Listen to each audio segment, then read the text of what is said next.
Alright guys, now we're going to go ahead and start getting into supply and demand concepts and how I use it in my trading and also the foundations. So supply and demand 101. Supply and demand levels are areas on the chart which act as support and resistance. Now these zones in price, when used with proper context, because again, everything that I'm talking about needs context. I'm just giving you guys the foundation, but we're going to bring context and everything all together towards the end. But this will allow us to have a good area to look for a trade. Now, prior areas of consolidation are typically good as a reference points to supply and demand levels.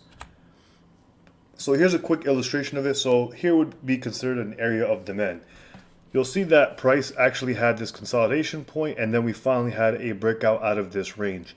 Now, typically whenever the market comes back to retest an area of demand or a prior area of consolidation, you'll typically have some sort of reaction and you could typically look to take profit at, let's say, some sort of next higher high. Now again, this all comes with, like, we would want to be buying in a situation like this with proper context. You don't want to just be buying any area of demand or supply. So here's a good example on the chart. You see that price had this consolidation. You see these few candles were going back and forth. Then we had a very big strong move.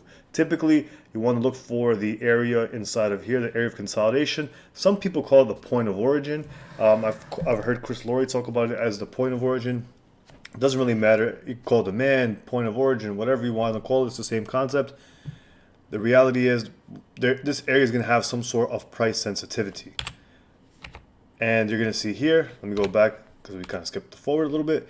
Price came in, you see a little bit of some wicks through it, and then you see a nice push off of this level.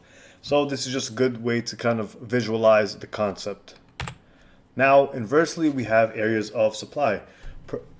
Just like the same concept that we did with the supply, with the demand levels, supply is the same thing. You have a consolidation and you have a sharp move lower.